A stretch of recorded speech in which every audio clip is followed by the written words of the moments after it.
Knowing everything comes on you, the Lord Most High. Surah Al-Ra'd, chapter number 13, verse number 24. Surah Al-An'am, chapter number 6, verse number 54. Surah Al-Maryam, chapter number 19, verse number 47. Surah Al-Qasas, chapter number 28, verse number 55. Pé Assalamu alaikum wa rahmatullahi ta'ala wa barakatuh.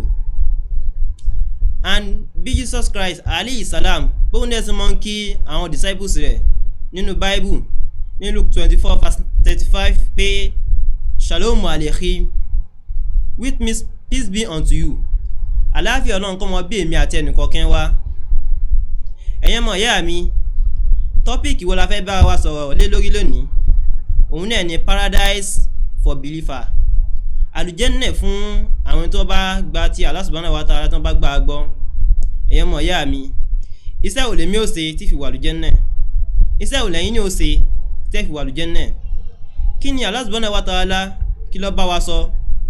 Iṣẹ́ wo la ṣe tá fi dán ọmọ àlùjẹ́nnà? Ẹ̀yin ọmọ ìyá mi, ẹ máa bá mi ká lọ. Allah subhanahu wa ta'ala sọ̀rọ̀ kan nínú Surah Al-Baqarah chapter number 2 verse number 25 pé wabashiril ladina amanu wa amilu solihat anna lahum jannati tajri min tahtiha al-anhar kullama rusiku minha min thamarati rizqan qalu hadha alladhi rusikna min qabl wa hutu bihi mutashabiha wa lahum fiha siwajun mutahhara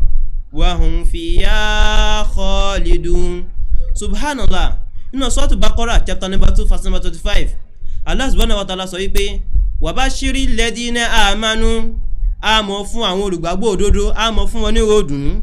Ẹ̀yin ọmọ ìyá mi, àwọn tani Allah subhanahu wa ta'ala sọ̀rọ̀ nípa rẹ̀ pé àwọn olùgbàgbọ́ òdodo, àwọn tó yẹ pé ohun tí Ọlọ́run bá pa wọ́n láṣẹ pé kí wọ́n mọ̀ ṣe tí wọ́n sì ń ṣe, àwọn yẹn la lè pè ní olùgbàgbọ́ òdodo. Àwọn tí Allah subhanahu wa ta'ala tọ́kọ̀ fún wọn pé tó ní kí wọ́n gbéjù sílẹ̀ tí wọ́n sì gbéjù sílẹ̀, àwọn yẹn la lè pè ní olùgbàgbọ́ òdodo. Àwa ni wa amilu solihat, àtàwọn tí wọ́n ń ṣe àwọn iṣẹ́ rere. Ẹ̀yin ọmọ ìyá mi, iṣẹ́ wo lèmi ṣe? Ṣé iṣẹ́ rere ni àbídàkejì? Iṣẹ́ wo lẹ́yìn ṣe?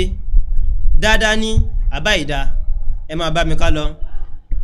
Ọlọ́run wá sọ pé wa amilu solihat, àtàwọn tí wọ́n ṣe iṣẹ́ rere anna lahum jannat, ń pè nkẹ̀kẹ́ ń bẹ fún wọn, èyàn ọgbà àdẹ́rà àlùjẹ́nnà ń bẹ fún wọn. Tajri min tahtiha al-anhar, èyí tí àwọn omi ń sẹ̀ nísàlẹ̀sàlẹ̀ rẹ̀. Kullama rusiku minha min thamarati rizqan, gbogbo ìgbàkúgbà tí àwọn ọmọdé àlùjẹ́nnà tí wọ́n bá fẹ́ jẹ ìpèsè lè tó jẹ oúnjẹ, èyí tó bá wù wọ́n láàmọ̀ fún wọn jẹ. Qalu, àwọn ọmọdé àlùjẹ́nnà wá sọ wípé hadha alladhi rusikna min qabl, eléyìí ni tí àwa náà ti fọ́ ara wa kalẹ̀ síwájú. Ẹ̀yin ọmọ ìyá mi, ǹjẹ́ dáadáa lèmi fọ́ ara mi ti síwájú àbí aburú? Ṣé dáadáa lẹ́yìn náà fọ́ ara yín ti síwájú àbí kejì? Ẹ máa bá mi ká lọ. Àwa ni anna lahum jannati tajri min tahtiha al-anhar khalidina fiha kullama rusiku minha min thamarati rizqan qalu hadha alladhi rusikna min qabl wa utu bihi mutashabiha. Ohun tó bá wù wọ́n nígbà láàmú fún wọn jẹ nínú àlùjẹ́nnà. Tó nínú àlùjẹ́nnà kò sí onírúurú oúnjẹ ló wà nínú àlùjẹ́nnà ti Firdaus, níbi gbogbo àlùjẹ́nnà pátápátá. Ọlọ́run wá sọ pé ohun tó bá wù wọ́n láàmú fún wọn jẹ, èyí tí wọ́n bá ti sọ àní fún wọn. Wọ́n wá níwò pé lónìí o ìyẹn la fẹ́ jẹ, kọ́ ni sẹ̀mú ló wà o, ọba amáníjẹ ni. Eléyìí ò sínú àlùjẹ́nnà. Subhanallah. Ọlọ́run wá sọ yí pé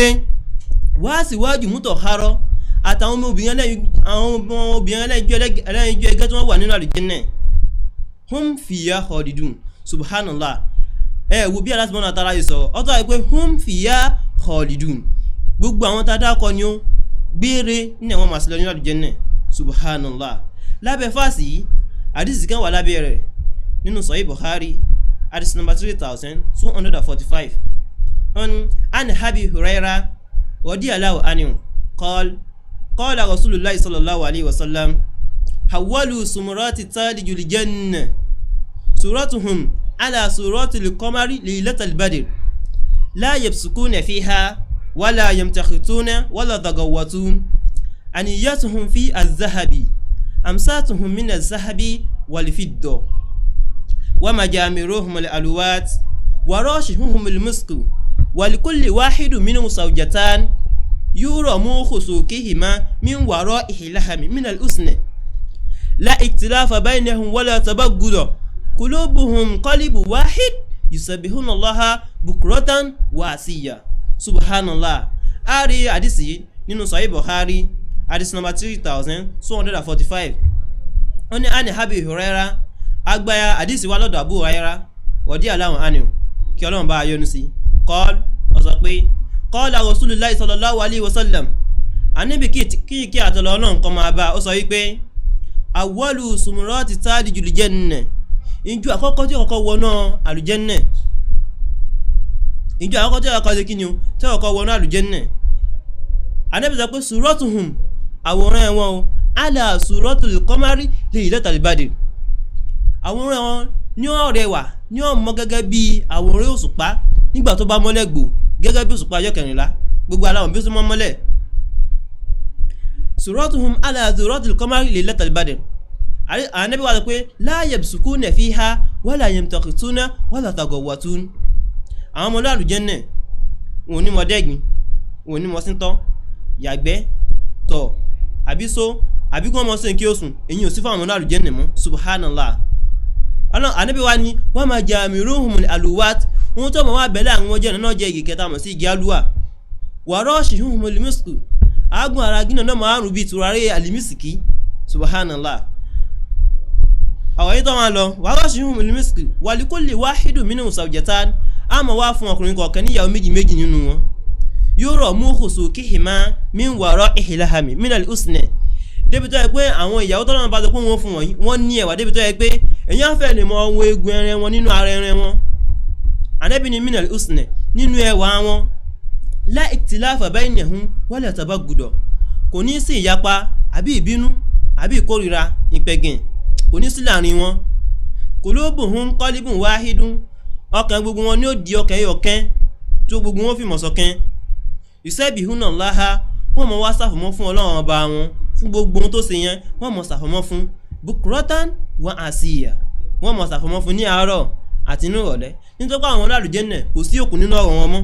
subhanallah. Social mention Allah subhanahu wa ta'ala tó sọ fún wa ní ààyè gbòmíràn náà nínú Suratul Baqarah chapter number 2 verse number 35 kí ni Allah subhanahu wa ta'ala sọ pé kí ló sọ Allah ni wa qulna ya Adamu uskun anta wa zawjukal janna wa kulla minha ragada haythu shi'tuma wa la taqraba hadhihi sajara fatakuna minaz zalimin subhanallah. Suratul Baqarah chapter number 2 verse number 35 wa qulna ya Adam wa qulna Allah subhanahu wa ta'ala lo coordinate conjunction wa ul atif ó lò ní bẹ̀rẹ̀ rẹ̀ ó ní wa qulna ẹ̀tún rẹ̀ tí ó àtún sọ fún yín ya Adam nígbà tá rẹ̀ pé rẹ̀ Adam ya o tọ́lọ́run ló láàrin yẹn ya o limunada vocative particle if call attention Ànábì wa Adam Ọlọ́run ní ya Adam rẹ̀ Adam iskun anta wa zawjukal janna máa lọ gbé ní ìlú àlùjánnà ìwọ pẹ̀lú ìyàwó rẹ̀ iskun anta wa zawjukal janna ìwọ àti ìyàwó rẹ̀ máa lọ gbé ní àlùjánnà ṣùgbọ́n wa kulla minha ragada haythu shi'tuma kí o sì mọ́ jẹ ìwọ àti ìyàwó rẹ̀ ẹ mọ́ jẹ ogun kóhun tó bá wù yín nínú àlùjánnà kò sí tí ò sí nínú àlùjánnà ní oúnjẹ onírúurú oúnjẹ lọ́wọ́ àánú rẹ̀ ṣùgbọ́n wala taqraba hadhihi sajara ẹ má sì dédé èso igi yìí o débi tí a jẹ́ pé wá fi èso rẹ̀ wá fi kẹnu subhanallah fatakunna minas zalimin kẹ́mọ́ bá jẹ́ kẹ́ nínú àwọn alábòsí o subhanallah ẹ̀mọ̀ ìyá mi ẹgbọ́n tọ́nà bàbá ti sọ fún wa pé ká mọ́ dédé ẹ̀ mọ́ jẹ́ adédé rẹ̀ o fatakunna minas zalimin kẹ́mọ́ bá jẹ́ kẹ́ nínú àwọn alábòsí subhanallah social mention ẹ̀yẹ́mọ̀ ìyá mi ẹ máa bá mi ká lọ Allah subhanahu wa ta'ala tó sọ nínú al-Qur'an Karim nínú Suratul Baqarah chapter number 2 verse number 82 kí ni Allah subhanahu wa ta'ala kí ló sọ ó ní walladhina amanu wa amilu solihat ulaika ashabul jannah hum fiha khalidun walladhina amanu àwọn tó yẹ kó wọ́n nígbàgbọ́ pẹ̀lú Allah subhanahu wa ta'ala ẹ̀yẹ́ mọ̀ yá mi àwọn ta ni Allah subhanahu wa ta'ala àwọn ta ni sàlàyé ní àwọn ta ni olùgbàgbọ́ òdodo subhanallah àwọn tó yẹ pé ohun tí Ọlọ́run bá pa wọ́n láti pé ó yá kíní ẹ mọ̀ ṣe wọ́n sì ń ṣe kíní ẹ gbèjù sílẹ̀ wọ́n sì gbèjù sílẹ̀ wọn ò ṣe ohun tí Ànábì náà pa wọ́n láti ń pé ẹ mọ̀ ṣe wọ́n sì ń ṣe tọkọ̀ fún wọn wọ́n gbèjù lẹ̀ Allah subhanahu wa ta'ala pa wọ́n láti pé kí wọ́n mọ̀ yọ sàká kí wọ́n mọ̀ lọ kí wọ́n mọ̀ gbààwẹ̀ Ramadan kí wọ́n mọ̀ ná nínú owó wọn a rí fásitì kan wà nínú Suratul Baqarah chapter number 2 verse number 177 fásitì yẹn sọ pé laysal birra an tuwallu wujuhakum qibala al-mashriqi wal maghrib walakinnal birra man amana billahi wal yawmil akhir wal malaikati wal kitabi wan nabiyyin wa hatani mala ala hubbi dhawil qurba wal yatama wal masakin wa ibn sabili wasailina fi riqab وَأَقَامَ الصَّلَاةَ وَآتَى الزَّكَاةَ وَالْمُوفُونَ بِعَهْدِهِمْ إِذَا عَاهَدُوا وَالصَّابِرِينَ فِي الْبَأْسَاءِ وَالضَّرَّاءِ وَحِينَ الْبَأْسِ أُولَئِكَ الَّذِينَ صَدَقُوا وَأُولَئِكَ هُمُ الْمُتَّقُونَ Subhanallah nínú Suratul Baqarah chapter number 2 verse number 177 a rí verse yìí níbẹ̀ ó ní laysal birra an tuwallu wujuhakum qibala al-mashriqi wal maghrib kò tọ́ kí yẹn mọ kọjú sí ibùyọ òun àbí ibùwọ̀ rẹ̀ ṣùgbọ́n walakinnal birra man amana billahi wal yawmil akhir dáadáa ni kí yẹn onígbàgbọ́ pẹ̀lú Allah àti ọjọ́ kẹyìn ẹ̀yẹn mọ̀ yá mi wò pé gbàgbé ohun tá a bá débi fásì ó ní walakinnal birra man amana billahi wal yawmil akhir ṣùgbọ́n dáadáa ni kí yẹn onígbàgbọ́ pẹ̀lú Allah àti ọjọ́ kẹyìn wal malaika àtàwọn màláíkà wàlì kìtàbì àti tíra tí Allah subhanahu wa ta'ala tó fi yẹn Prophet Muhammad sallallahu alaihi wasallam wọ́n ní ká gbàgbọ́ wà nabiyyin àti àwọn ànábì lọ́kàn ọjọ́ kan ká gba gbogbo wọn gbọ́ pé àníṣe òjíṣẹ́ Ọlọ́run bá ní gbogbo wọn wà á tálímàlà aláhùbí kéèyàn máa ná nínú tó bá nífẹ̀ẹ́ sí bọ́yọ̀ owó lóní ni àbí dúkìá ọgbẹ̀n lóní ni àbí àgbẹ̀níọ́ wọ́n gbìsùn ìgbàdo ọkà bàbà àti bẹ́ẹ̀ bẹ́ẹ̀ lọ wà lè mọ̀ jà àti bẹ́ẹ̀ bẹ́ẹ̀ lọ gbogbo ẹ̀ lóní ọwọ́ wò pé pẹ̀lú gbọ́ Ọlọ́run ti kẹwọ́ tó yìí ó sì àwọn ẹnìkejì tó wà lẹ́gbẹ̀ẹ́ rẹ̀ tí wọn ò rí jẹ ọwọ́ wò pé bọ́lọ́run ti kẹ́ mi lágbájá mo rí pọ́ nǹkan báyìí sáfẹ́rẹ́ fún ó sì fún àwọn tí ò lóúnjẹ ó fún wọn lóúnjẹ àwọn tó dáradára ó fún wọn irú àwọn bẹ́ẹ̀ náà ń pè ní àwọn olùgbàgbọ́ òdodo sáwìl kúrúbá Ọlọ́run wà ní òun fún àwọn aláìní wàlìyàtàmá àwọn ọmọ òrukàn wàbìnà sẹ̀bìl àtàwọn ọmọ orí ìrìn àwọn tí wọ́n sì yàjò tó wó dálágara ó sì fún wọn wọ́n sá ilé nẹ̀ wọ́n fi rìkọ́ọ̀bù àti àwọn tí wọ́n mọ́ ráyẹ̀ padà kúrò lóko ẹrú ó fún wọn ní ohun tí wọ́n nídìí wàhá kọ́má sọ̀láta àwọn tí wọ́n ń kírun wọn wàhá tà zakat àwọn tí wọ́n yọ sàká wọn wálé mú fún ẹ̀bí àdíhìm ìsàn àádú àwọn tó yẹ pé nígbà tó wọ́n bá ṣe àdéhùn fún yẹn tí wọ́n bá wọn làkejì wọn tó bá ṣàdéhùn pé mọ́ wọ́rí mo pọ̀ nídìí kẹ́ báyìí tó bá dijọ́ báyìí wá bá mi ń sì ṣe fún ó sì dé bẹ́ẹ̀ ó sì ṣe bẹ́ẹ̀ àwọn ohun yẹn là ń pè ní àwọn olùgbàgbọ́ òdodo wálé mú fún ẹ̀bí àdíhìm ìsàn àádú àwọn tó yẹ pé nígbà tí wọ́n bá ṣe àdéhùn fún ọmọlàkejì wọn abẹ́lòmíì wọ́n sì má dẹ́hùn wọn ṣẹ was-sabirina fil ba'sa'i wad-dharra'i wa hina al-ba's àwọn tó yẹ pé nígbà tí ìṣòro bá dé bá wọn tí ìṣòro bá dojú rẹ̀ fún wọn wọ́n sì dúró sí pé àníṣe gbogbo ohun tó ṣẹlẹ̀ yìí àtọ̀dọ̀ Ọlọ́run bá ní ẹ̀yin ọmọ ìyá mi sọ wọn pé tí ìṣòro bá dé bá wọ ó di kèfèrí ní ó jáde kó nọ́ọ̀sì náà pátápátá ni ọ̀dẹ̀ tí ọmọ bọ omi bọ òkúta tí ìṣòro bá dé bá Ọlọ́run wá sọ pé ulaika allazina sadaqu àwọn ọmọ yẹn náà lè pè ní àwọn olódodo wa ulaika humul muttaqun àwọn yẹn sì ní àwọn tó yẹ kí ni àwọn tó páyọ̀ lọ́wọ́ bá wọn subhanallah ẹ̀yẹ́ mọ̀ ìyá mi mo ti padà sínú fáàsì tá a ti ń bá bọ́ àtẹ́lẹ̀ nínú Suratul Baqarah chapter number 2 verse number 82 ọlọ́run wá sọ pé ulaika ashabul jannah àwọn yẹn ni wọ́n wọnú ọgbà àdẹ̀ra inú àlùjẹ́nnà hum fiya khalidun subhanallah ọlọ́run wá lò dọ̀míru mùtẹ́sí níbẹ̀ yẹn attached pronoun hum fiya khalidun gbégbére ni wọ́n mọ̀ sí lọ nínú rẹ̀ o subhanallah yẹn mọ̀ yá mi ọlọ́run sì gbogbo wa ní ọmọ àlùjẹ́nnà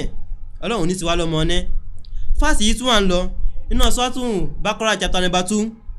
verse number 112 ọlọ́run bá sọ pé bala man aslama wajhahu lillahi wa huwa musin falahu ajru inda rabbi wala khawfu alayhim wala hum yasanun subhanallah no ari verse iná sọ́tún Baqarah chapter number 2 verse number 112 bala ọ̀rọ̀ rí bẹ́ẹ̀ tí ẹ̀kọ́ man aslama wajhahu lillahi wa huwa musin ẹnikẹ́ni tó bá sí islam tó bá jupájú sẹ́lẹ̀ man aslama wajhahu lillahi wa huwa musin ẹnikẹ́ni tó bá jupájú sẹ́lẹ̀ wa huwa musin irú ẹni bẹ̀rẹ̀ ní ire ìwòpẹ́ gbọ́ mi bí ẹnikẹ́ni tó bá jupájú sẹ́lẹ̀ fún Allah subhanahu wa ta'ala ọlọ́run wa huwa musin irú ẹni bẹ́ẹ̀ lẹ́ni ire ọlọ́run ló coordinating conjunction láàrin yẹn wa huwa àti mẹ́rin láàrin coordinating conjunction ni wa huwa atif wẹ́wùwà musin irú ẹni bẹ̀rẹ̀ ní ire fọ́lá wájúrú ìndàrọ́ bí ẹ̀ṣẹ̀ wọn bẹ lọ́dọ̀ ẹ̀ṣẹ̀ lọ́dọ̀ olúwa rẹ̀ o fọ́lá wájúrú ìndàrọ́ bí him ẹ̀ṣẹ̀ rẹ̀ ń bẹ lọ́dọ̀ olúwa rẹ̀ wala khawfu alayhim kò ní sí ìbànújẹ́ fún láyé ń bí wala hum yasanun bẹ́ẹ̀ sì ni kò sí ní ìbànújẹ́ tó bá dọ̀dọ̀ àwa lọ́wọ́n bá ìwọ ọ̀rẹ́ ìwọ ẹ̀gbọ́n ìwọ bàbá kí ló ń fọwọ́ ara rẹ̀ ṣe sí ohun tó fẹ́ dé bá lọ́dọ̀ ọlọ́wọ́n bá tí ó jẹ́ dáadáa ni àbá burú tó bá yẹ pé dáadáa ni mọ̀ sí èso ọlọ́run fi rìn ọ́ lọ́wọ́ mọ̀ sí èso subhanallah ìsọ́sọ́ mention fásitì gánà tó wà náà sọ́tù Imran chapter 3 verse number 15 fásitì yẹn dáhùn sọ pé kul unabbiukum bi khairin min dhalikum lilladhina taqaw inda rabbihim jannati tajri min tahtiha al-anhar kullama rusiku min yami jannati tajri min tahtiha al-anhar wa siwaju mutahhara wa ridwanu minallahi wallahu basirun bil ibad subhanallah nínú surati Imran chapter 3 verse number 15 kul unabbiukum bi khairin min dhalikum Ọlọ́run ní ṣé kí n fún yín ní ìwé èyí tó dájú ìyẹn lọ tẹ́lẹ̀ tí tẹ́lẹ̀ ṣé kí n fún yín ní ìwé èyí tó dájú ìyẹn lọ lilladhina taqaw inda rabbihim fáwọn ẹni tó bá páyò Olúwa Ọlọ́run ọba wọn inda rabbihim ń bẹ lọ́dọ̀ Olúwa Ọlọ́run ọba wọn jannat ọgbà adẹ́rakẹ́ tajri min tahtiha al-anhar èyí tí àwọn mísẹ̀ nísàlẹ̀ sálẹ̀ rẹ̀ khalidina fiha wọ́n mọ̀ wá ṣe gbé lọ nínú rẹ̀ wá sí wájú mutahhara àtàwọn obìnrin náà yóò ẹgẹ́ tí wọ́n bẹ nínú àlùjánnà wa hum fiha khalidun gbé ní wọ́n mọ̀ sí lọ nínú rẹ̀ ẹ̀yẹ́ mọ̀ ìyá mi wọ́n fẹ́ fún wa ní logical proof wọ́n fẹ́ ra proof kékeré kan fún wa ẹnìkan wà ó jẹ́ ẹni tó ní owó irú owó rẹ̀ kò sẹ́ni tó ní worldwide kò sẹ́ni tó ní owó rẹ̀ ó wà ní ilé kan ilé ní gbogbo àgbáńlá ayé kò sẹ́ni tó ní ilé ní sí ilé ní fine tó rẹwà kò sẹ́ni tí ọ̀sẹ́ni tó ní ẹnìkan náà wà ó wá pè olówó yẹn wá pè ń pé ìwọ arákùnrin yìí mo fẹ́ jí kó bá mi lọ sí Ṣàngó fún ara rẹ̀ náà lọ yọwó lápò ara rẹ̀ tó fọ́rákùnrin yẹn o ń fún wọn lówó ó fún lówó ó ní ó lọ sí Ṣàngó ó máa ra tòmẹ́tò iyọ̀ àlùbọ́sà ó ní nǹkan mẹ́ta tó mọ̀ kàkà rẹ̀ ó bá ń ra wa tó bá ti bá ń ra dé tó ilé tó fàyín ilé yìí o ń fún ọ tó bá ti bá ń ra dé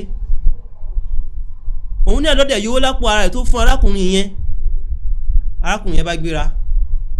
ó débi tí wọ́n ti ń tà ó ra ayọ̀ ó ra tòmẹ́tò ó ra àlùbọ́sà ó wá kó gbogbo nǹkan mẹ́tẹ̀ẹ̀ta yìí ó wá kó lọ sọ́dọ̀ ẹni tó bẹ̀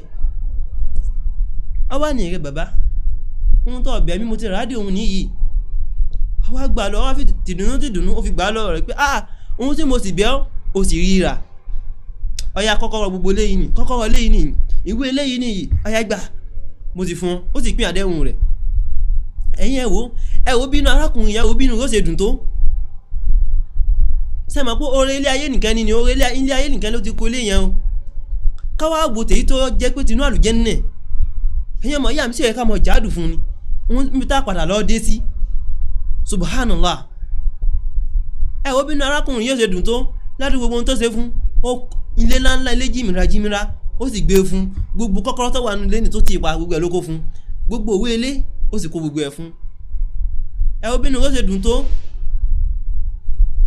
orílẹ̀ ayé wà lélẹ́ ni o kọ̀tọ́ àti dé ọ̀dọ̀ Ọlọ́run ọba orí àlùjànnà ó ju eléyìí lọ ní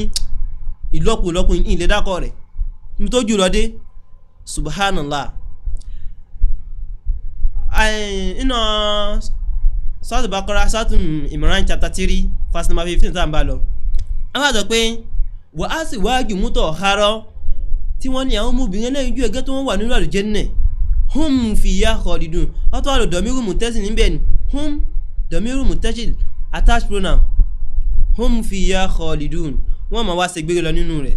subhanallah it's also mentioned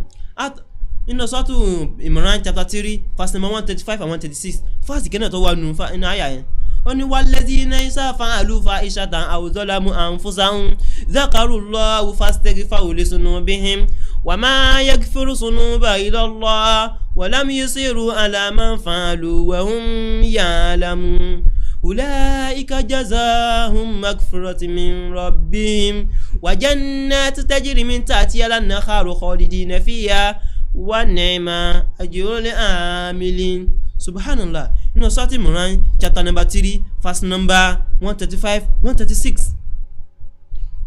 Ọlọ́run ní walladhina fa'alu fahishatan aw zalamu anfusahum walladhina fa'alu àwọn tó yẹ pé nígbà tó ń bá ṣe kíni tó ń bá hù ìwà àbàjẹ́ aw zalamu anfusahum àbígbà tó ń bá ṣàbòsí fẹ́mi ara wọn ìwọ náà nígbà tó bá ti gbọ́ bá ti ṣe nǹkan tó kù díẹ̀ káàtó tó pé nǹkan tó ti ṣe nǹkan tí ò dáa ni a ò zọ́lámú àǹfùsàhùn àbígbà tó ti ṣàbòsí fẹ́mi ara rẹ̀ àwọn tá à ń dakọ̀ yóò wà ní dhakarullah wọ́n ó ṣẹ̀ṣẹ̀ rántí lọ sọ́dọ̀ Allah subhanahu wa ta'ala fastaghfaru li dhunubihim wọ́n sì wá àforíjì lọ sọ́dọ̀ rẹ̀ subhanallah fastaghfaru li dhunubihim wọ́n wá àforíjì lọ sọ́dọ̀ Allah subhanahu wa ta'ala pé àníṣe gbogbo ẹ̀ṣẹ̀ tá a ṣẹ̀ yìí Allah subhanahu wa ta'ala nìkan ló lè forí rẹ̀ jìn wá Ọlọ́run gẹ́gẹ́ wá sọ pé wa ma yaghfiru dhunuba illa Allah tálẹ́ntì tó mọ́ forí ẹ̀ṣẹ̀ jìn yẹn bí kò sí èmi Ọlọ́run bá rí subhanallah ṣe bí wọ́n ṣé ọ̀dọ̀ òòṣà tó ń bọ ṣé òòṣà rẹ̀ ló pé ní ó forí ẹ̀ṣẹ̀ rẹ̀ jìn ni wọ́n tó ń bọ òkúta ṣé òkúta tó ń bọ ṣé òun ní ó forí ẹ̀ṣẹ̀ tó ṣẹ̀ òun ní ó forí rẹ̀ jìn wọ́n tó ń bọ omi sómi tó ń bọ òun ní ó ṣàforíjì ẹ̀ṣẹ̀ rẹ̀ fún wọn ẹ̀yin onílàṣà ṣé òun tẹ gbé kọ́ràn rádàrádà tẹ òpẹ́ yín ṣe sínú òpin náà ni ó gbà yín lẹ̀ ni subhanallah wọ́n tó yẹ pé wọ́n ara rẹ̀ lọ́ọ́ fi gbẹ́ igi wá láti inú ọgbó fá ẹ̀dẹ́ onílàákàyè ọlọ́ fi ara rẹ̀ gbẹ́ igi ó sì tọ́gbé wájú ilé rẹ̀ òun wà ń tapò sí subhanallah òun tó fọ́ ara rẹ̀ gbẹ́ fá láti inú igbó wá gbé wájú ilé ọsọ́dọ̀ lọ́rùn rẹ̀ Ọlọ́run ní sí nǹkan ẹ̀yẹ́ sóhun ní ó ṣàforíjì ẹ̀ṣẹ̀ rẹ̀ fún subhanallah Ọlọ́run ní wa ma yaghfiru dhunuba illa Allah kálẹ̀ tí wọ́n forí ẹ̀ṣẹ̀ jìyàn bí kò sí èmi Allah wa lam yusiru ala ma fa'alu wa hum ya'lamun àwọn tá a kàkà lẹ́yìn o wọ́n á ní torí pé báyà wọn ti mọ̀ pé àwọn ti ṣàìdá wọ́n á ní wá tó bá lọ sọ́dọ̀ Allah wọ́n ní torí rẹ̀ sọ pé àwa ti ṣe yí àti mú ẹja bá mi lọ wọ́n wà Allah subhanahu wa ta'ala láláforíjì tó pé òun náà ló lè ṣàforíjì gbogbo ẹ̀ṣẹ̀ tí yẹn bá ṣẹ̀ òun ló lè ṣàforíjì rẹ̀ fún yẹn subhanallah fásitì yóò wá ti tán ọwá ni ulaika jazaahum maghfiratun min rabbihim àwọn ọmọ yẹn ní ẹ̀sìn àforíjì wọn bẹ lọ́dọ̀ èmi Ọlọ́run ọba wọn lọ́dọ̀ Allah subhanahu wa ta'ala ẹ̀sìn àforíjì wọn ń bẹ lọ́dọ̀ Allah wa jannatu tajri àti àlùjánnà tajri min tahtiha al-anhar èyí tí àwọn omi ń sẹ̀ nísàlẹ̀sàlẹ̀ rẹ̀ wa ni'ma ajrul amilin ọ̀nà bá sọ pé àwọn yẹn ní iṣẹ́ wọn dá fún iṣẹ́ rí wọn ẹ̀sẹ̀ wọn lọ́ dá fún iṣẹ́ rí wọn ṣé iṣẹ́ ẹbú tí wọ́n ń ṣe sílẹ̀ lọ́fẹ́jú kọ́ dá fún iṣẹ́ tó ń ṣe ni wọ́n tó bá kù díẹ̀ káàtó tètè lọ́wọ́ onípìwàdà subhanallah it's also mentioned in Suratul Imran chapter number 3 verse number Suratul Nisa chapter 4 verse number 13 and 14 fásitì kẹ́nà tó wà ń bẹ̀ ó ní tilka hududullah wa ma yuti illaha wa rasula yudkhilu jannati tajri min tahtiha al-anharu khalidina fiha wa ni'ma ajrul amilin subhanallah Suratul Nisa chapter number 4 verse number 13 and 14 tilka hududullah Ọlọ́run ní ìyẹn ni ẹnu Allah subhanahu wa ta'ala tilka hududullah ìyẹn ni ẹnu Allah wa ma yuti'illaha wa rasula ẹnikẹ́ni tó bá tẹ̀lé ti Allah subhanahu wa ta'ala wa rasula àti òjíṣẹ́ rẹ̀ yẹn Ànábì wa Muhammad sallallahu alaihi wasallam yudkhilu jannat irú ẹni bẹ́ẹ̀ ni ó wọ ọgbà àdẹ̀ra o àsọpọ̀ wọ́n tó ń tẹ̀lé tọ́ ẹgbẹ́ ẹ̀sìn tọ́lọ́wọ́n bo ní ọ̀dálẹ̀ lọ́lọ́n dálẹ̀ irú ẹ̀yìn bẹ́ẹ̀ kọ́ là ń sọ o àwọn tó yẹ pé ohun tọ́lọ́wọ́n bá pa wọ́n láti pé kí wọ́n ṣe nílẹ̀ wọ́n ṣe àwọn tọ́lọ́wọ́n bá ń sọ nínú àwọn tilka hududullah wa ma yuti'illaha wa rasula Ọlọ́run ẹnikẹ́ni tó bá tẹ̀lé ti èmi Allah wa rasula àti òjíṣẹ́ mi yudkhilu jannat irú àwọn ẹni bẹ́ẹ̀ wọ́n wọnú ọgbà àdẹ̀ra irú wọn wọ́n wọnú al-jannati firdaus Ọlọ́run wá sọ pé hum fiha khalidun wọ́n sì máa ṣe gbére lọ nínú rẹ̀ subhanallah Ọlọ́run ní khalidina fiha wọ́n máa ṣe gbére lọ nínú rẹ̀ wa dhalikal fawzul azim àwọn yẹn ní èrèjẹ wọn tóbi lọ́dọ̀ èmi Ọlọ́run bá ọ̀rọ̀ tó wá tẹ̀síwájú ọ̀tọ̀ ni wa ma ya'sillaha wa rasulahu ẹnikẹ́ni tó bá kọ̀ ti Allah subhanahu wa ta'ala wa rasulahu tọ́tọ́ wá kọ̀ ti òjíṣẹ́ rẹ̀ ìyẹn prophet Muhammad sallallahu alaihi wasallam wọ́yá tàn á dà òdúdà tọ́tọ́ wá kọ̀ ìlànà tá a gbé kalẹ̀ ìlànà tàwọn Ọlọ́run bá Islam tọ́tọ́ wá kọ̀ Ọlọ́run ní yudkhilu nara iná ní ọwọ́ o kò ní ríbi dé sí lọ́dọ̀ èmi Ọlọ́run bá inú nẹ́nẹ́ wá dé sí inú gbùngbọ́n nínú ọ̀rẹ́ wá dé sí khalidan fiha inú nẹ́nẹ́ wá dé sí kò ní dé bá Ọlọ́run bá dáadáa kò ní dé dáadáa dọ́dọ̀ Ọlọ́run bá subhanallah ẹ̀yin tẹ́ ń gbọ́ mi ẹni tó bá fẹ́ dé bá Ọlọ́run bá ní dáadáa ẹjá yẹ̀tẹ̀ múra sí ohun tọ́lọ́run bá pa á láṣẹ rẹ̀ ẹjá yẹ̀tẹ̀ múra sí o ẹgbẹ́ bọ́lọ́run bá yẹn sọ̀rọ̀ Ọlọ́run ní wa ma ya'sillaha wa rasulahu ẹnikẹ́ni tó bá kọ̀ ti Allah subhanahu wa ta'ala wọ́yẹ̀ tàn á dà hududahu tọ́tọ́ wá lọ rèé fi ìmọ̀lẹ̀ Allah subhanahu wa ta'ala tọ́tọ́ wá lọ rèé gbèjù kalẹ̀ Ọlọ́run sọ pé yudkhilu nara inú náà ní ibùdó sí rẹ̀ o ní ọ̀wọ́nú iná ní Ọlọ́run wá ní khalidan fiha gbére ní ọmọ̀sílẹ̀ nínú rẹ̀ nínú náà yẹn khalidan fiha gbére ní ọmọ̀sílẹ̀ nínú náà yẹn walahum azabun alim irú ẹni bẹ́ẹ̀ ìyà tí ń gbóná ìyẹn ní ọmọ jẹ irú ẹni bẹ́ẹ̀ ìyà tí ò tiẹ̀ lérò pàápàá irú ìyà bẹ́ẹ̀ ni ó jẹ subhanallah it's also mentioned nínú Surah An-Nisa chapter number 4 verse number 55 ọ̀nà ọ̀sán wá sọ pé nínú Surah An-Nisa chapter 4 verse number 122 123 124 125 and 126 on walladhina amanu wa amilu solihati ulaika ashabul walladhina amanu wa amilu solihati sanudkhiluhum jannati tajri min tahtiha al-anharu khalidina fiha وعد الله حقا وما صدقوا من الله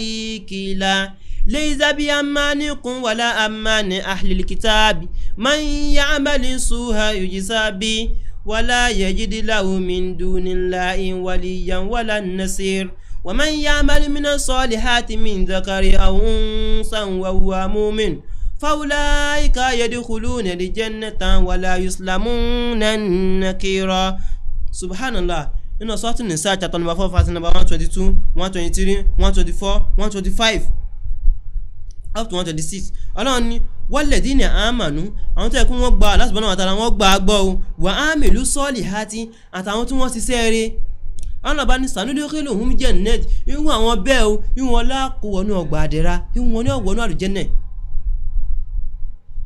wa'ada Allahi haqqan Ọlọ́run bá tàbí pé ọ̀rọ̀ tèmi Allah subhanahu wa ta'ala ọ̀rọ̀ tèmi Ọlọ́run bá sọ òótọ́ ni ìní parọ́ Ọlọ́run bèé parọ́ bí ọ̀rọ̀ rẹ̀ kò ní ti sọ̀rọ̀ kọ́tọ́ láti kún tó ayì Ọlọ́run bá ní wa'ada Allahi haqqan òdodo sì ní àdéhùn èmi Ọlọ́run bá tàbí wa ma asdaku minallahi qila tani tí fi sọ òótọ́ jùlọ tani tí fi sọ òdodo jùlọ bí kò sí èmi Ọlọ́run bá náà ṣebí ìwọ lónìí wọ́n jẹ́ mí ní nǹkan ọjọ́ rẹ̀ ní nǹkan ó ní ó padà wá kọ́ wá gbà jẹ́ ní òde kọ́ wá gbà ń kẹ́ rẹ̀ ìyàwó rẹ̀ náà rẹ̀ kalẹ̀ pé ọgbọ́n tí aláǹkọ̀rí ẹ̀ bá ti dé sọ fún ìsínlẹ̀ ní sọ fún mo ti jáde láti jẹta mo sọ fún láti jẹta mo ti jáde sọ bẹ́ẹ̀ fún eléyẹn ṣe kò sínú ọ̀rọ̀ Ọlọ́run Ọba Ọlọ́run wa'ada Allahi haqqan òótọ́ sì ni àdéhùn èmi Ọlọ́run Ọba ohun tí wọ́n bá yín sọ òótọ́ ni wa ma asdaku minallahi qila Ọlọ́run Ọba tani tí fi ń sọ òótọ́ jùlọ bí kò sí èmi Ọlọ́run Ọba rí subhanallah Ọlọ́run bá ní laysa bi amanikum wala amani ahlil kitab kìí ṣe ìfẹ́ inú yan bẹ́tì ni kìí ṣe ìfẹ́ inú àwọn ahlil kitab àwọn ta fún tíra man ya'mal su'a yujza bi pé ẹni tó bá ṣiṣẹ́ aburú kan yujisabi á ṣe ní ẹ̀ṣẹ̀ rẹ̀ man ya'mal su'a yujisabi á ṣe ní ẹ̀ṣẹ̀ rẹ̀ wala yajidillahu min dunillahi waliyyan wala nasir bẹ́ẹ̀ sì tó bá dé ọ̀dọ̀ àwọn Ọlọ́run bá kò ní rí alárìnṣe bẹ́ẹ̀ sì kò sì ní rí alátìlẹ́yìn subhanallah. Ọlọ́run wá sọ pé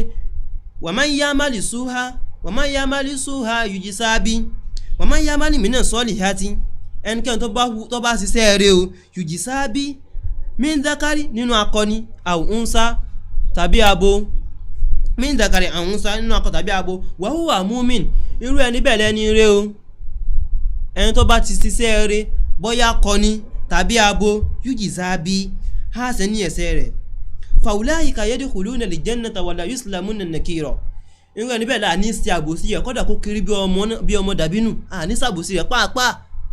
subhanallah. Ọlọ́run bá tó tẹ̀síwájú Ọlọ́run bá ní wa man ahsanu dinan mimman aslama wajhahu lillahi wa huwa muhsin. Ọlọ́run wá lùkọ́ ní tí kọjọ sẹ̀ níbẹ̀rẹ̀ fásitì níbẹ̀rẹ̀ àyà yẹn wa man ahsan ẹnikẹ́ni tó bá ṣe dáadáa wa man ahsan mimman aslama wajhahu lillahi wa huwa muhsin ẹnikẹ́ni tó bá jupájú sẹ́lẹ̀ tó ju rẹ̀ sílẹ̀ min dhakari wa man ya'mal minas solihati min dhakari aw unsa wa huwa mu'min fa ulaika yadkhuluna al-jannata wa la yuslamuna nakira subhanallah. Wa man ahsanu dinan mimman aslama wajhahu lillahi wa huwa muhsin ẹnikẹ́ni tó bá ṣe dáadáa mimman aslama tó wá jupájú sẹ́lẹ̀ lillahi fún Allah subhanahu wa ta'ala wa huwa muhsin irú ẹni bẹ́ẹ̀ la lè pè ní ẹni rẹ̀ wa huwa muhsin fáwọn wátàbà millata Ibrahim hanifa irú ẹni bẹ́ẹ̀ ọtọ́ àjẹ́ tó wá tẹ̀lé ìlànà Ànábì wa Ibrahim ìlànà tó dúró dédé watakhadha Allahu Ibrahim khalila Allah subhanahu wa ta'ala sì mú Ànábì wa Ibrahim ní àyẹ̀fẹ́ rẹ̀ kò mú aláfẹ́ ní àyẹ̀fẹ́ rẹ̀ watakhadha Allahu Ibrahim khalila Allah subhanahu wa ta'ala mú Ànábì wa Ibrahim ní àyẹ̀fẹ́ rẹ̀ subhanallah. Wọ́n bá sọ pé walillahi ma fi samawati wa ma fil aridi tí wọn lọ́wọ́ bá tó ń bẹ nínú sámà wal aridi àti ilẹ̀ walillahi ma fi samawati wal aridi wa kana Allahu bi kulli shay'in muhita walillahi ma fi samawati wa ma fil aridi tí aláàánú tó wà nínú sámà àti ilẹ̀ o subhanallah. Inú Surati Imran chapter number 3 verse 142 fásitì kẹ́nẹ̀ wà nù rẹ̀ ó ní amu asibutun an tadkhulul janna wala ma ya'lamillahu allazina jahadu minkum wa ya'lama sabirin subhanallah. Nínú Suratu Imran chapter 3 verse 142 ó ní amu asibutun an tadkhulul janna ǹjẹ́ ẹ lérò pé ẹ wọ àlùjánnà ni subhanallah ṣé ẹ lérò pé ẹ wọ àlùjánnà ni wala ma ya'lamillahu allazina jahadu minkum nígbà tó yẹ pé àti ìmú àwọn tí wọ́n ṣègbìyànjú nínú yín o ẹ̀yin mọ̀ ìyá mi jihadi ó kún sọ́nà méjì o ẹ má sì mí gbọ́ o jihadu fi sabilillahi aw jihadu fi sabili shaitan subhanallah. nígbà tá àti ìsàfihàn àwọn tí wọ́n ń ṣe ìgbìyànjú nínú yín tí wọ́n ṣe jihadi sójú ọ̀nà Ọlọ́run Ọba bí àwọn sásù àmìsáwùdí mùtárà akẹ́kọ̀ọ́sọ́lá báwọn náà ṣe jihadi wọ́n ń jagun sójú ọ̀nà Ọlọ́run Ọba tí wọ́n ṣe ń yọ àwọn kèfèrí kó olóko kèfèrí tí wọ́n ń fi ìmọ́lẹ̀ Islam tí wọ́n fi ń hẹ̀ wọ́n. jihad méjì ló wá jihad fi sabilillah ìjagun sójú ọ̀nà Ọlọ́run Ọba wa jihad fi sabili shaitan àti ìjagun sójú ọ̀nà èṣù Ọlọ́run bò ní sí àwọn ẹni tí wọ́n mọ̀ jagun sójú ọ̀nà shaitan ojú ọ̀nà Ọlọ́run Ọba Ọlọ́run sì wá ká mọ̀ jagun sí. Ọlọ́run bá sọ pé wala ma ya'lamillahu allazina jahadu minkum nígbà tá àti ìmọ̀ àwọn tí wọ́n sì gbìyànjú nínú ìta àti ìsàfihàn wọn wala ma lẹ́sì jahadu minkum tàbí ìsàfihàn àwọn tó yẹ kí wọ́n ṣe jihadi tí wọ́n ti jihadi nínú yín wa ya'lama sabirin tí wọ́n sì tún ṣe sùúrù tó yẹ pé ohun tọ́lọ̀ bá ti gbé kò wọ́n láì dá wọ́n sì ṣe sùúrù pẹ̀lú rẹ̀ pé ohun tó wáyé àtọ̀dọ̀ Ọlọ́run Ọba ni pé báyá ẹlòmíì àìsàn ní ọ̀sẹ̀ ẹlòmíì tí ó sì gbé kó lójú ọ̀nà tọ́lọ́run Ọba tí ó lọ́jú sínú kèfèrí tí ó jáde kó níbi ìrántí Ọlọ́run Ọba pátápátá tí ó sì lọ gba ẹ̀sìnkẹ́sìn Ọlọ́run Ọba ohun tí àdéhùn tí ó dé jù wá Ọlọ́run ní gbé kó wá o ẹ̀yin ọmọ ìyá mi Ọlọ́run ní gbé kó wá ẹ̀yin ọmọ ìyá mi máa láti kí n dúró pẹ̀lú kó tó sẹ̀kan ní Al-Qur'an Karim nínú Suratu Baqarah chapter number 2 verse number 114. Am hasibtum an tadkhulul janna walamma ya'tikum alladhi khalau min qablikum massatuhumul ba'sa'u wad-dharra'u wasulsilu hatta yaqula ar-rasulu walladhina amanu ma'ahu mata nasrullahi ala inna nasrullahil qarib. Subhanallah. No, agifasi no Surah Al-Baqarah chapter number 2 verse number 214. Am hasibtum an tadkhulul janna. Ọlọ́run sọ pé ṣé lérò pé wà lù Jánnà ni. Wọ́n tó pé iṣẹ́ ọwọ́ rẹ̀ ọmọ. Ọlọ́run sọ pé ní sọ pé ṣé lérò pé wà lù Jánnà ni. Ṣiṣẹ́ tó ń ṣe ní ọgbẹ́ wà lù Jánnà ni. Am hasibtum an tadkhulul janna. Ṣé lérò pé wà lù Jánnà ni. Walamma ya'tikum alladhina jihad walamma ya'tikum alladhina khalau min qablikum. Nígbà tó pé àti ìwásọ́dọ̀ yín gẹ́gẹ́ bá wásọ́dọ̀ àwọn tó síwájú yín. Min qablikum ọ̀dọ̀ àwọn tó síwájú yín o massatuhumul ba'sa'u wad-dharra'u tó yẹ pé agbá wọn mú pẹ̀lú ìnira wad-dharra'u àti ìpọ́jú wazulzilu atọ́milẹ̀ mọ́ lẹ́sẹ̀ jìgìjìgì débi tó yẹ pé ẹ̀mí fẹ́ lè bọ́ lọ́wọ́ wọn hatta yaqula ar-rasulu walladhina amanu ma'ahu títí tí wọ́n fi lọ ń bá òun jíṣẹ́ ta ń rẹ́sùn wọn nígbà náà walladhina amanu ma'ahu àtàwọn tí wọ́n gbọ́ lọ́wọ́ bá gbó tí wọ́n dúró dédé tí wọ́n dúró náà wọn tí wọ́n fi lọ ń bá wọn pé mata nasrullah ìgbà wọn lọ àwọn ẹ̀sìn Ọlọ́run bóde náà o ìnira yìí le jù wọ́n pọ̀ jù fún wa mata nasrullah ìgbà wọn ni àwọn ẹ̀sìn Ọlọ́run bá ìgbà wọn ní òde náà o àwọn ànábì ìgbà yẹn wọ́n wà fún ọlọ́kàn balẹ̀ pé àlà ẹ̀tẹ́ tí ẹ gbọ́ inna nasrullahil qarib. Subhanallah. Àsìkò tó bá ti gbára ti Ọlọ́run ọba àsáwọn ẹ̀sìn Ọlọ́run bá padà ń bọ̀ àdọ̀ rẹ̀ àwọn ànábì yẹn wà fún ọlọ́kàn balẹ̀ pé àlà ẹ̀tẹ́ tí ẹ gbọ́ o inna nasrullahil qarib. Àwọn ẹ̀sìn Allah subhanahu wa ta'ala ó ti súnmọ́ yín pẹ́kípẹ́kí ẹ mọ̀ òun rẹ̀ dára yín làmọ́ àwọn ẹ̀sìn Ọlọ́run bá ó ti súnmọ́ yín tẹ́ ẹ ti ṣègbìyànjú sójú ọ̀nà Ọlọ́run bá ohun tó Ọlọ́run bá parí láti tẹ́ ẹ ti ń tẹ̀lé o àwọn ẹ̀sìn Ọlọ́run bá ó ti dé bá yín tán. Wa akhiru da'wana alhamdulillahi rabbil alamin wassalamu alaikum wa rahmatullahi ta'ala wa barakatuh.